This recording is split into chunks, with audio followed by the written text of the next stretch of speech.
gitu loh. Nah, adapun ada orang-orang Wahabi yang ikut membicarakan polemik nasab, itu jangan dikatakan kita bersekongkol, gitu loh. Justru tuduhan seperti itu tidak berdasar, gitu loh. Nah, sekarang begini, andai kata ya tuduhan itu benar, ya kami ini bersekongkol dengan Wahabi. Kalau memang nasabnya Ba'alawi itu benar, mestinya mereka bisa menjawab itu. Kenapa selama hampir 3 tahun ini mereka tidak bisa menjawab? Justru mereka itu melakukan framing, penggiringan opini, caci maki, fitnah sana sini. Itu membuktikan bahwasanya memang nasab mereka itu tidak sahih, gitu loh. Kalau nasabnya sahih, gitu, ya, berapapun banyaknya orang yang bersekongkol untuk membatalkan nasabnya itu tidak akan bisa, gitu loh. Coba tunjukkan siapa kelompok Wahabi yang bekerja sama dengan kita. Coba tunjukkan siapa.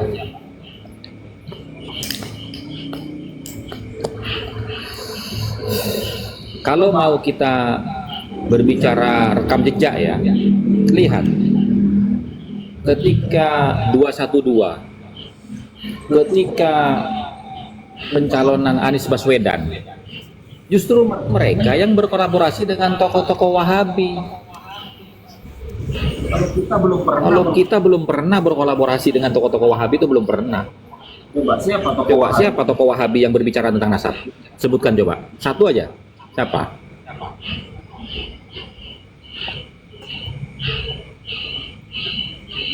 Itu kan framing mereka saja. Jadi ibarat orang kebanjiran, terbawa arus, jadi apapun yang ada di sekitarnya dia pegang. Tujuannya untuk menyelamatkan diri.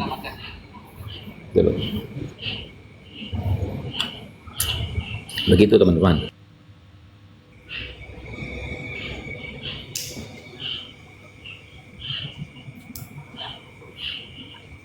Anto, terima kasih Anto. Agi.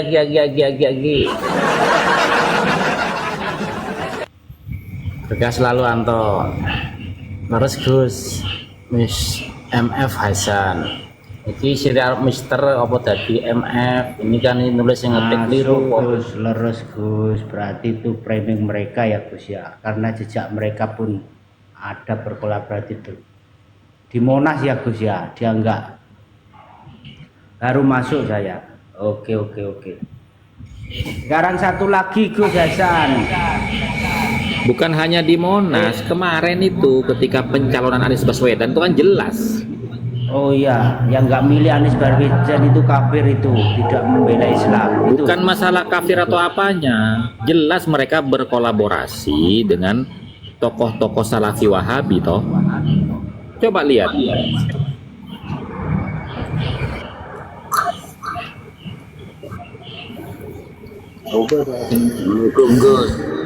Waalaikumsalam Bang Aliman Haris, gimana kabar?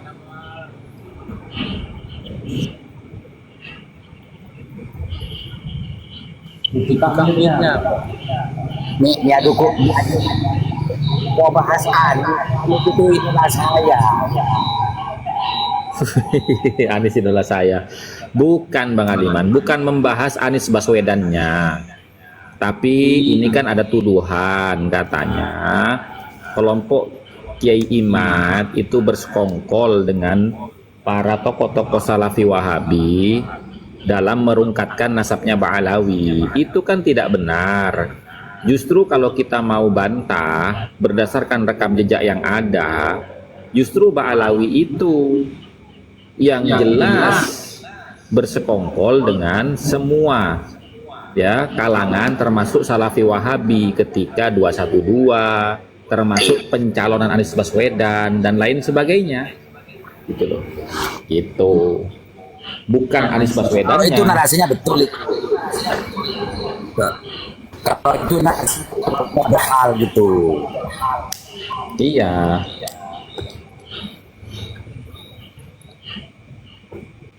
Berisik Gus.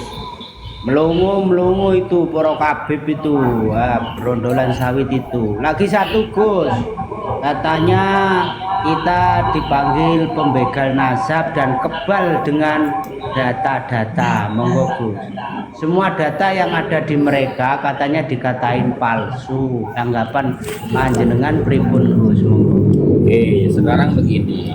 Kalau kita itu disebut pembegal nasab, ya toh, maka kita pahami dulu.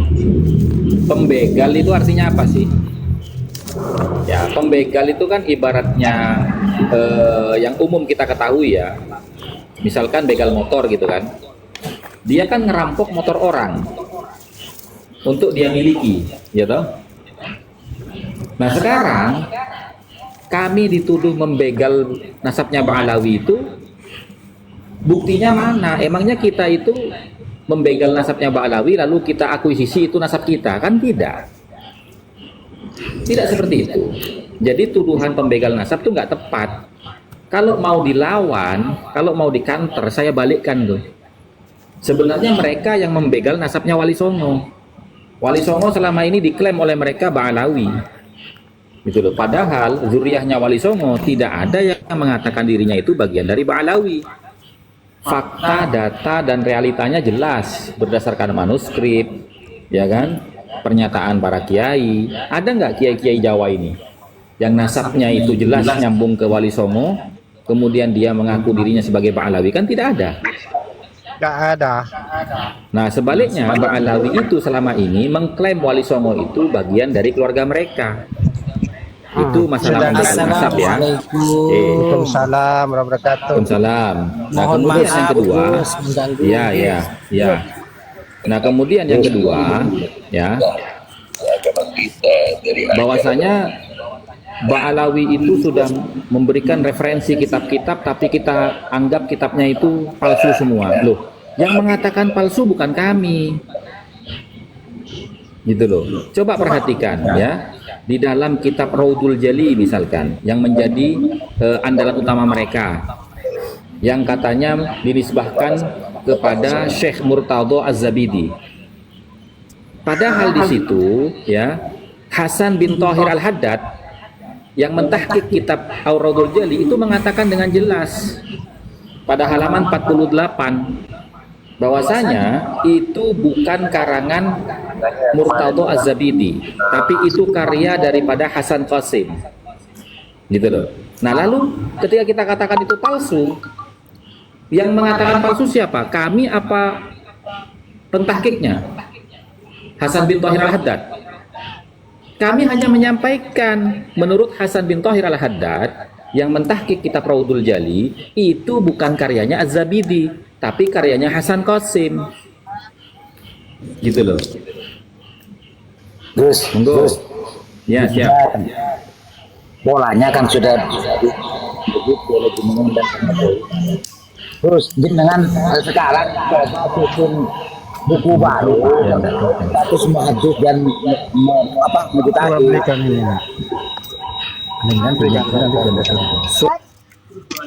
Suaranya putus-putus, Bang Iwan. Gus, komentar barusan. Gus, Jenengan sekarang itu lebih fokus menulis buku, memperhatikan Berapa kali bapaknya saya hargai bantal lah. Halo, Ya, terus Gus.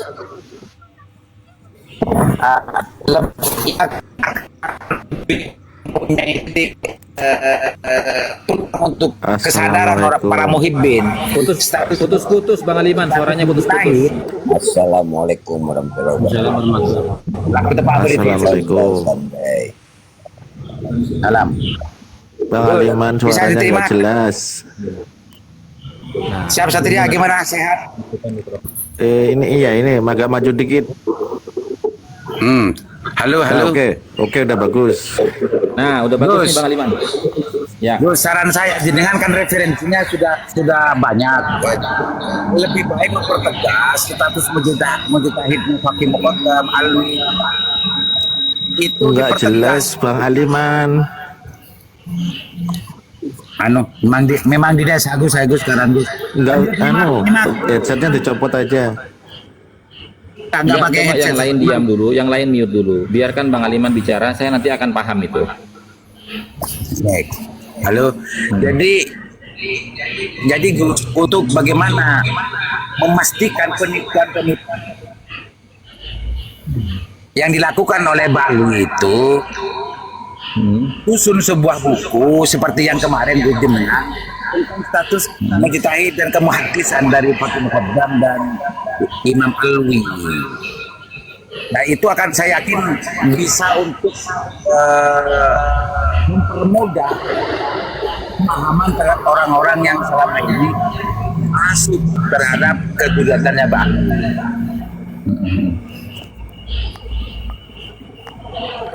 Ya. Saya tangkap Bang Aliman, siap. Insya Allah. Tapi ini saya lagi mau mencetak buku yang kedua dulu Bang Aliman. Lanjutan daripada 13 poin memahami polemik nasab itu. Nanti mungkin yang berikutnya. Sip.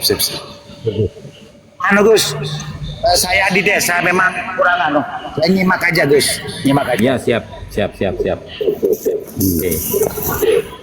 Baik, lanjut AM Lop. Gimana AM Lop? Lanjut Gus pencerahannya.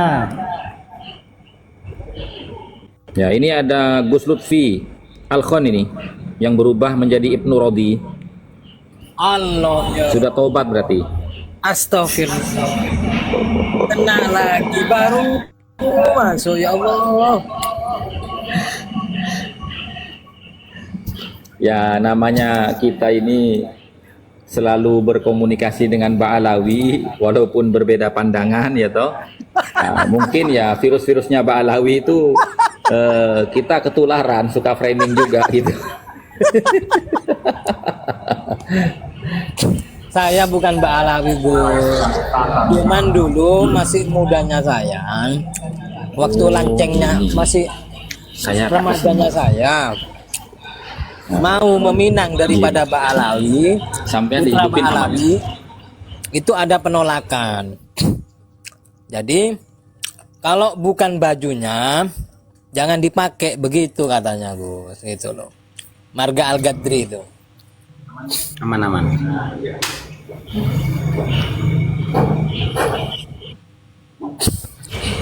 Assalamualaikum. Siapa yang Al-Gadri itu siapa? Itu isok ganteng dulu iki rek, masa kacamataan barang. masih remaja Gus, Hati gitu loh. lapung iki. Masih remaja dulu, kita Ya. kan sempat dekat. Daripada pacaran sifatnya kan takutnya setan-setan itu kan begitu loh. Jadi waktu itu dulu mau tak pinang sama saya. Jadi ketika mau dipinang, orang tua daripada orang yang saya dekati itu kan Mbak Alawi, marganya Al-Gadri, namanya. Kayaknya saya sudah dengar cerita ini kayaknya. Iya, gitu. Oh, sudah dengar tak jenengan? Iya, kan sampai sendiri yang cerita waktu itu. Iya, gitu. Jadi sampai mau bukan nostalgia berarti gitu saya ya? itu, iya, bukan berarti saya itu Mbak Alawi, Oh, bukan. iya, mau jadi Mbak nostalgia Alawi. sampean maksudnya. Iya, gitu loh. Kan ini memberikan Oh, penerangan gitu loh. Saya bukan Oh, Mbak Alawi, yud. tapi mau jadi Mbak Alawi dulu itu. Mau jadi. Iya. Iyalah, iya. Mbak Alawi lah.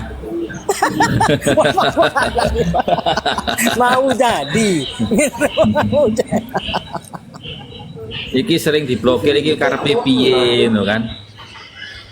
Dari Kocomoto, Gayanting. Waalaikumsalam warahmatullahi wabarakatuh. Santri Izin bersarung. Gus Hasan. Nggih monggo, Satria Saya Panji. cuman sebentar mawon. Nggih monggo. Gini, di sebelah itu sedang di framing masalah lebih utama mana orang tua atau guru gitu.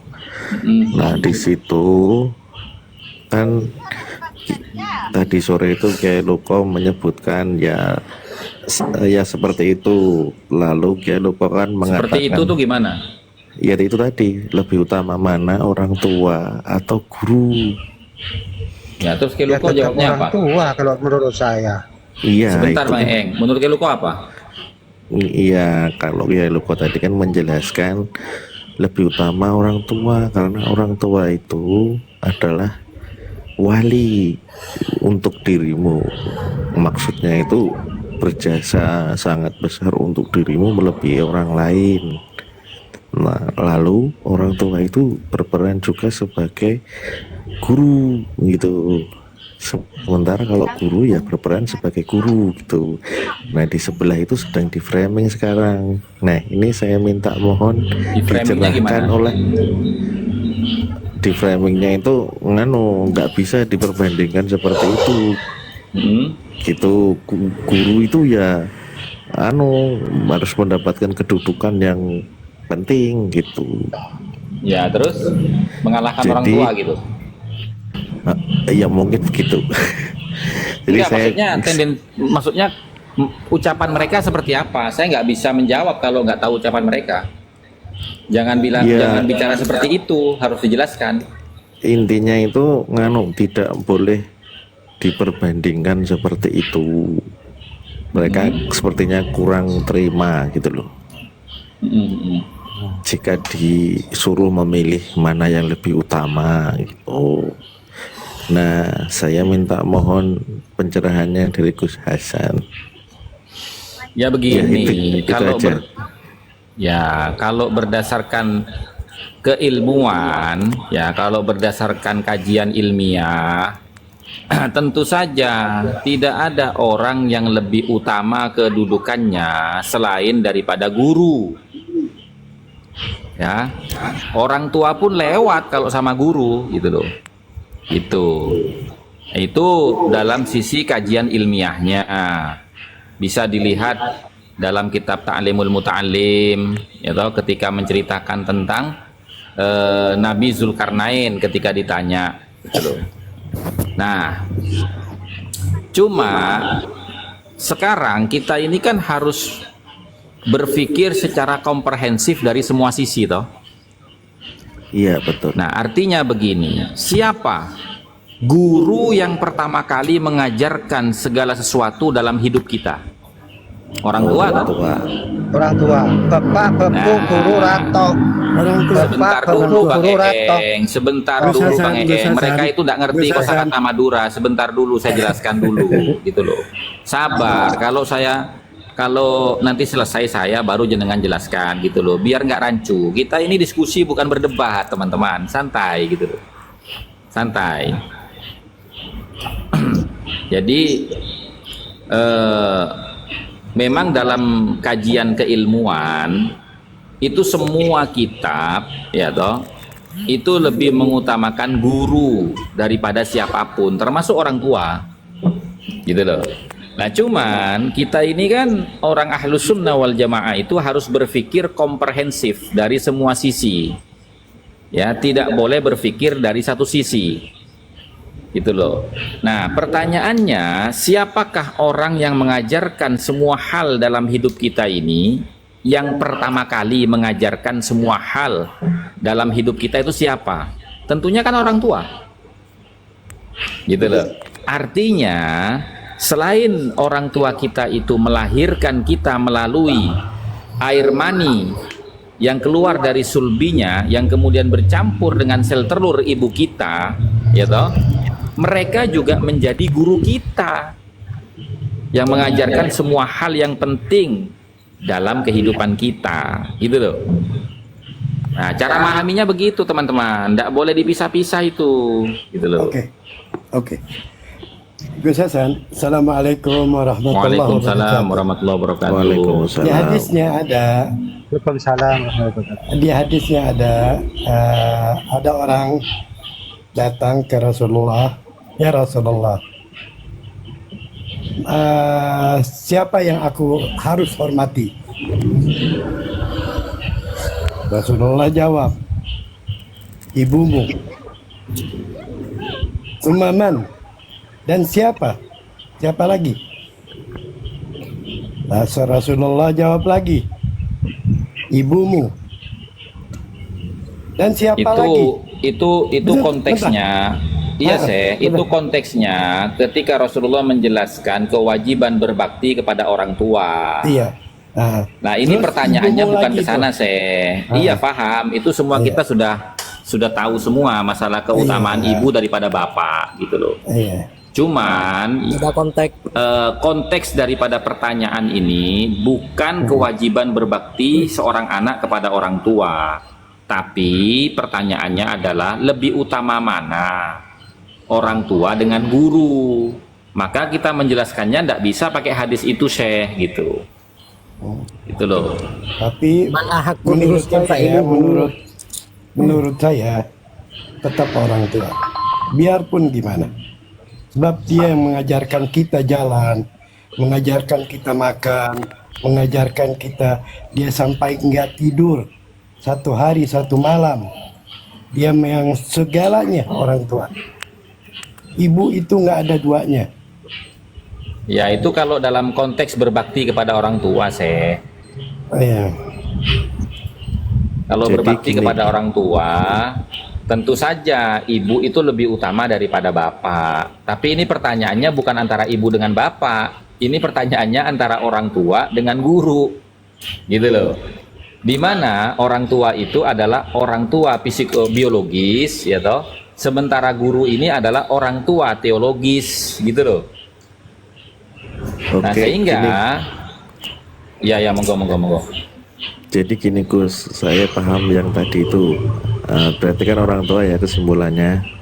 Cuman kan konteksnya ini mau di framingnya itu mau diarahkan tentang lebih ke condong ke itu habaib. Itu apa? Coba sampean ini bicara itu yang lost gitu loh. Maksudnya guru. Habaib. Ini mungkin Gus. Oh, gurunya Contoh ke habaib. guru gitu loh. Iya, Itu aja. betul. Nggak usah nyebut Ngerti habaib saya. atau siapa. Gitu. Ini kan konteksnya kan antara orang tua dengan guru gitu loh. Hukum yang ditangkap Mas Satria Panji ini, itu kan mesti jawabnya kan guru. Nah, itu nanti semua ulama yang di sini ini bergurunya sama Mbak Alawi, kaum barang habaib gitu. Iya. Mungkin seperti itu yang Iya. ditangkap sama Mas Satria Panji. Ya makanya menyampaikan itu jangan takut-takut, jangan apa, udah los aja gitu loh. Los aja Mas Satria, los. Jadi begini Saya- tuh ini tergantung bentar, dari bentar. Gus Hasan ini guruku, tapi waktu salah saya berani bicara pertama kali ya. Betul. Gus Hasan. Iya. Betul. Gimana Karena itu, la Satria? ta'ata Saya li mau makhlukin masuk. li ma'siyatil khaliq gitu loh. Tidak ada ketaatan kepada makhluk untuk bermaksiat kepada sang pencipta gitu loh. Betul. Nah, sementara seorang guru itu Jadi- dia kan juga statusnya sebagai manusia biasa. Jadi masih tercakup dalam hadis al-insanu mahallul khata' wan nisyan gitu loh. Manusia itu tempatnya salah dan lupa. Artinya guru kita itu juga manusia biasa yang punya kemungkinan besar untuk salah dan lupa. Makanya kita harus juga bertabayun kepada beliau ketika ada pernyataan beliau itu yang belum kita pahami atau bahkan sepengetahuan kita itu tidak benar gitu loh. jadi begini Gus, kalau saya pahami, untuk menilai suatu kemuliaan itu dilihat dari sudut pandang apa dulu. Kalau memang yang dilihat itu dari sudut pandang keilmuan, maka guru. Tapi kalau dilihat dari sudut pandang ketaatan, kepatuhan, itu ya tetap orang tua. Kenapa orang tua? Nggak begitu, Karena nggak sampai begitu. ada hadis. Nggak begitu. Kan Karena begini guru Gus, juga ada istilah mengatakan gini, al madrasatul ula, ibu itu adalah guru yang pertama. Itu yang iya. pertama. Yang kedua, hadis mengatakan Iya. al jannatu tahta aqdamil ummahat. itu bicaranya Surga itu ada di bawah Tadi kan telapak. sudah dijawab sama Iya, makanya. Bentar Sati. Itu Makanya sudut pandangnya dari mana dulu, kan seperti itu. Kalau guru, nah maka tadi kalau tentang keilmuan maka guru. Kenapa? Karena guru itu yang mendidik ruh kita, akal kita, ruh kita kepada Allah. Itu kalau dilihat dari sudut pandang keilmuan. Makanya perlu dipisah antara ini kemuliaan dari sudut pandang mana dulu, seperti itu. Apakah dari sudut pandang keilmuan atau dari sudut pandang apa dari sudut pandang kita Nggak ada takdim sudut kepada pandang orang tua atau santri, bukan? nggak ada sudut pandang. Jelas itu tendensinya adalah ya. Bayangin aja, dia harus Siapa sih ini suaranya? misterius sambil mengupas. Yang tidak dipakai Di mute. Enggak, suaranya siapa itu? Nyetel apa itu? Host dibantu mute host. Yang mana yang bunyi nih host? Yang bunyi itu kamu santri. Wah, santri itu. Abang Sibi, Cici. Ceeng, Abang Sibi saya mau aja. Orang nge-CB yang lo ngaku. Oh, lah, Bunyi apa? ya ongku aja. Di celana ya. Oh ini Ah, lihat tuh. ada ini di samping saya. Anak tuh Oh, ada main ini di samping saya HP. anak main. Apa itu emang? Dasar. Kalau ngaku dah. Ora Allah. Gus Hasan tadi itu sudah Gus betul. Hasan, saya juga pernah- saya Ngapunten, ibu ya, ngapunten, Saya saya pernah dengar tentang guru presiden tentang sekarang. orang tua. Gitu. Ya, betul. Ada satu anak datang ke Rasulullah. Ya Rasulullah, katanya uangku selalu diambil sama orang tuaku. Sampai gajiku tidak kebagian.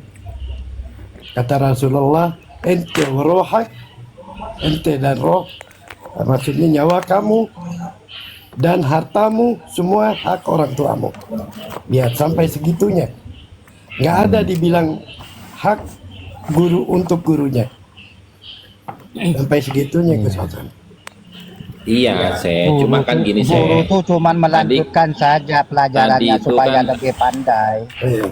Tadi itu saya kan sudah bilang ya, kedudukan orang tua kita dengan guru itu ya